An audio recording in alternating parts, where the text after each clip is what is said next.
Assalamualaikum warahmatullahi wabarakatuh. Waalaikumsalam.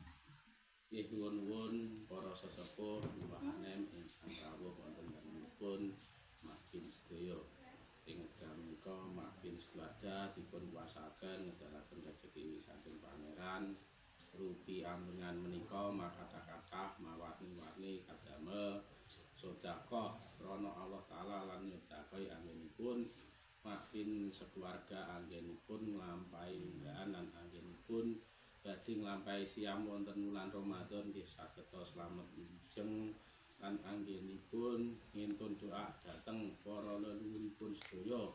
leluhur saking jaler saking estri ingkang rumatan lan boten rumatan ageng alit anempa jaler sekti awet sedaya para leluhuripun dipun ngintun doa lan dipun sedekahi mugi-mugi para leluhuripun makin sedaya kalih Allah taala paringana jembara kupri padang margine ketrima ngamale diampunana sedaya dosanipun lan dilebetne swarganipun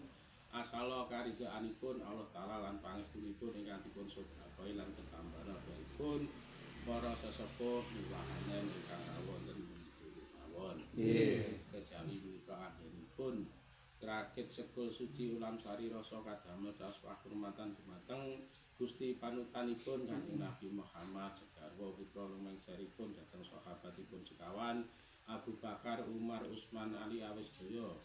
para leluhuripun dipun sedaya lan dipun pintut doa mugi-mugi para leluhuripun sedaya lan Allah taala diparingana jembara kubur padang margine kuwi ngamale diampunana sedaya sanipun lan swarganipun lan Gusti Allah mangsuli kawilujengan dhateng makin sekeluarga wilujeng dinten menika terus laminipun asala sahabatipun Kanjeng Nabi Muhammad lan ketambahanipun para sesepuh miwahanem ingkang rawuh wonten mriki sedaya mawon. Lan kasebut dhateng Kanjeng Nabi Adam, Ibu Hawa, Bapak Angkasa lan Ibu Bumi lan terus kasebut dhateng para nabi, para wali, para pandhita, para guru, para syuhada, para mukmin, para petuah, para empu awis sedaya dipun caosi mulih sareng-sareng nggih panjenenganipun nggih nyuwunaken sesapan wilujeng anggenipun makin sekeluarga anggenipun nglampahi unggahan anggenipun badhe nglampahi siam wonten Ramadan nggih saged slamet wilujeng lan anggenipun ngintun doa dhateng para leluhuripun sedaya leluhur saking jaler saking estri lan rumatan lan boten rumatan ageng alit anempa jaler sedaya awis sedaya para leluhuripun dipun ngintun doa utawi dipun pengiling-ilingi mugi-mugi para leluhuripun sedaya kalih Allah taala paringana jembara kubur padang margine ngamale diampunana sedaya dosanipun lan dilebetne swarganipun asala karidaanipun Allah taala lan ketambahanipun para sesepuh wahanem ingkang rawuh wonten mawon. Lan dosa sumule dhateng tiyang sepuhipun Bapa Rina Ibu wengi ingkang maringi wekdal rinten kelawan dalu lan terus mulai lan ngawuningan dhateng cikal bakal lan akal bakal cikal bakal dusun darungan lan banjar pekaranipun makin lan medeni dhateng dinten 7 Pekeran Gangsal sasi 12 taun 8 minggu sekawan minggu 13 lan dinten kala sangar lan kala dina kala sasi naga taun saben wulan sakariting dalan lan merdeni dhateng dinten paringkelan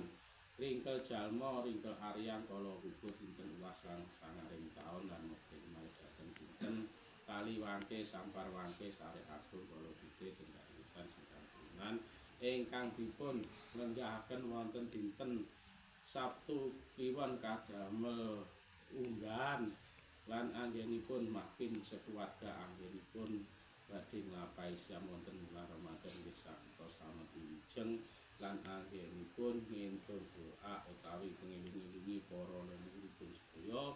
leluhur saking jaler saking estri ingkang rumatan lan boten rumatan ageng alit anempa jaler istri awis sedaya para leluhuripun dipun sedekah lan dipun pintun doa mugi-mugi para leluhuripun sedaya kalih Allah taala paringana jembara kupri padang margine ketrima ngamale diampunana sedaya dosanipun lan dilebetne swarganipun asala karidaanipun Allah taala lan ketambahanipun para sesepuh wahanem ingkang rawuh wonten ing sedaya mawon.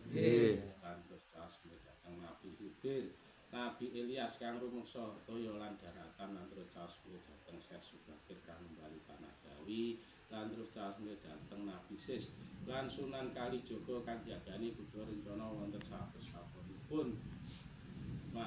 pekaranipun makin nggih nyuwunaken Sesu Pangat Wilujeng anggenipun makin sekeluarga anggenipun nglampahi unggahan anggenipun badhe nglampahi siam wonten wulan Ramadan nggih saged slamet wilujeng lan anggenipun ngintun doa dhateng para leluhuripun sedaya leluhur saking jaler saking istri kang rumatan lan boten rumatan ageng alit-alit sedaya setri awis sedaya para leluhuripun dipun kintun doa utawi dipun pengiling-ilingi mugi-mugi para leluhuripun sedaya kalih Allah taala paringana jembara kubur padang margine kedhinga ngamale diampun ana sedaya sanipun lan dilebeni swarganipun lan Gusti Allah mangsuli kawilujengan dhateng makin sekeluarga wilujenga wiwit dinten menika terus laminipun asal karidhoanipun Allah taala lan ketambahan doaipun para sesepuh wahanem ingkang rawuh wonten Gusti mawon. Nggih. Lan recas dhateng bumi barzah kadamel makam roh sisinipun para leluhuripun makin sedaya leluhur saking jaler saking istri ingkang rumatan lan boten rumatan ageng alit amen tuwa jaler sedhi awis sedaya para leluhuripun dipun sedekah lan dipun kintun doa utawi dipun pengiling-ilingi mugi-mugi para leluhuripun sedaya kalih Allah taala saged disampurnaken wangsul dhateng asal mula-mulanipun jisim turut wangsul dhateng Nur Muhammad Farid jisim makna wangsul dhateng Nur Muhammad Dini jisim latif wangsul dhateng Nur Muhammad saged sampurna wangsul dhateng asal mula-mulanipun asal Adam wangsul dhateng Adam asal Nur Muhammad wangsul dhateng Nur Muhammad asal Allah wangsul dhateng Allah saged sampurna wangsul dhateng asal mula-mulanipun asal karidhoanipun Allah taala lan ketambahan doaipun para sesepuh wahanen ingkang rawuh wonten Gusti mawon. Nggih. Kejawi menika anggenipun ngrakit apem kadamel ngintun doa dhateng para leluhuripun makin sedaya leluhur saking jaler saking matan sedaya para leluhuripun dipun kintun doa dados punika lan mugi-mugi para leluhuripun sedaya kalih Allah taala paringana jembara kubure padang margine kedhima ngamale diampunana sedaya dosanipun lan dilebeni swarganipun lan Gusti Allah mangsuli kawilujengan dhateng makin keluarga wilujenga dinten menika terus laminipun asala karidhoanipun Allah taala lan ketambahan doaipun para sesepuh wahanem ingkang rawuh wonten Gusti mawon. Nggih.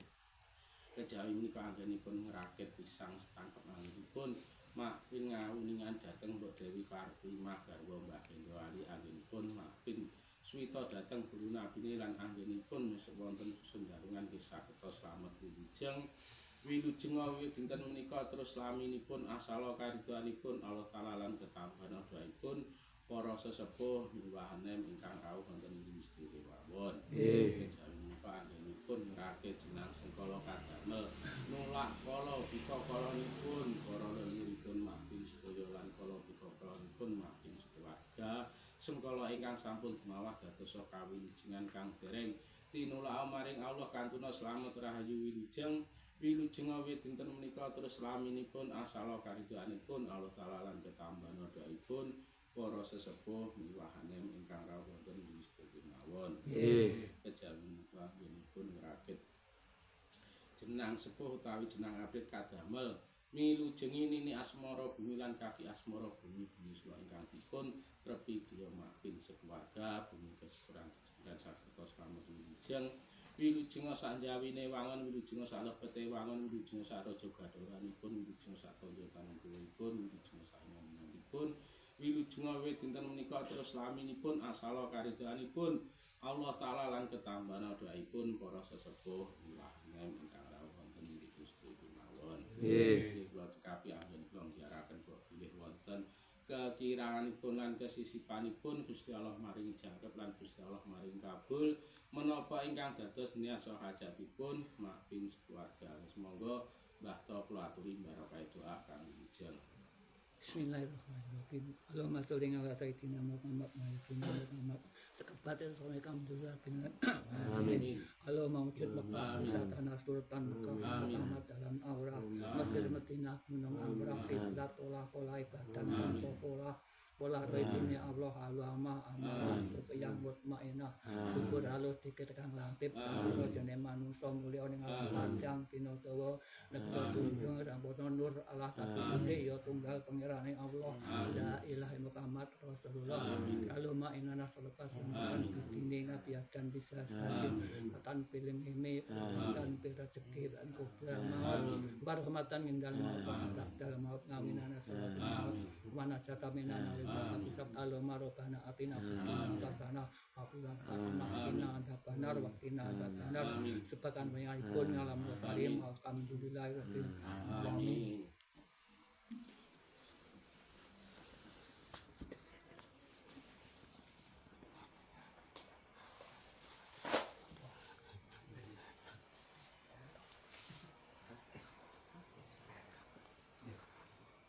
Langsung